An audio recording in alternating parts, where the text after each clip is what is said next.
Alors, j'ai eu un autre cas de figure d'une personne qui est venue me voir pour une rupture sentimentale assez fraîche. Et ça c'était bon, un homme en l'occurrence qui est venu me voir et ça le perturbait terriblement.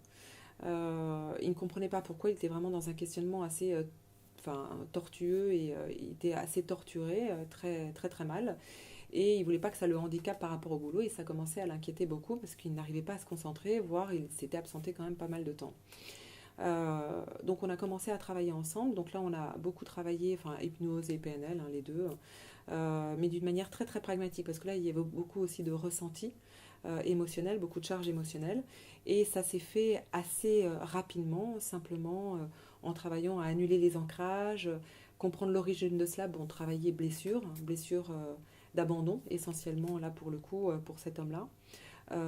Et on a pas eu pacifier de cette manière-là bon, bah, les éléments du passé, mais surtout l'annonce de la rupture qui avait été d'une violence extrême pour cet homme et qui à chaque fois avec ces images qui revenaient. Donc on a effacé, non pas les images, mais la charge émotionnelle des images. On a pu effacer aussi le trauma de la rupture, de l'annonce de la rupture. Et puis au fur et à mesure, au-delà de travailler sur son passé, on a pu aussi lui créer un certain nombre d'ancrages, lui transmettre, enfin en tout cas j'ai pu lui transmettre un certain nombre de ressources parce qu'il était censé revoir cette personne. Et il ne voulait pas perdre ses moyens par rapport à cette personne et il ne voulait pas, parce qu'il se sentait mieux, il ne voulait pas replonger simplement en revoyant la personne. Et en fait, donc, on a travaillé à ce qu'on appelle un multi-ancrage ou un cercle d'excellence, hein, ça c'est le jargon un peu thérapeutique, pour préparer aussi cette entrevue avec cette femme. Et en fait, on a travaillé en amont, on a ancré tout cela, donc par tout ce qui est odeur, tout ce qui est son, tout ce qui est visuel, couleur, etc. On a vraiment ancré beaucoup de choses qu'il pouvait activer pendant l'entrevue. Alors avant, pendant et après. Donc c'était vraiment pour préparer à fond cette séance qui pouvait être compliquée pour lui. Et en fait, son feedback suite à son entrevue avec son ex, il m'a été précisé, en tout cas il m'a répondu que l'entrevue s'était très bien passée, il avait gardé ses moyens, il n'avait pas pleuré, alors que avant la séance, ne serait-ce que d'y penser, c'était compliqué.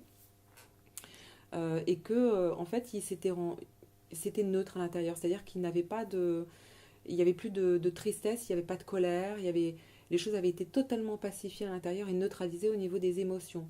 Alors après, le deuil n'était pas fini, hein, parce qu'il y a une courbe du deuil qui se fait en 6 étapes, qui est incompressible, mais elle peut se faire beaucoup plus rapidement. Et lui avait vraiment rebondi beaucoup plus rapidement et avait déjà entamé un processus de deuil que normalement on entame parfois au bout de quelques semaines, voire de quelques mois, et là ça s'était fait beaucoup plus rapidement.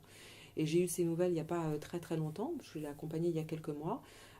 Il s'est voilà, totalement.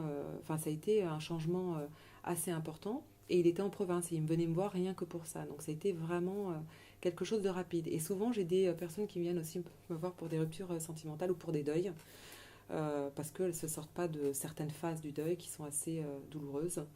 Euh, et qu'à ce moment-là, elles ont besoin de rebondir voilà, et de ne pas rester engluées là-dedans, ce qui est parfois pas très très agréable.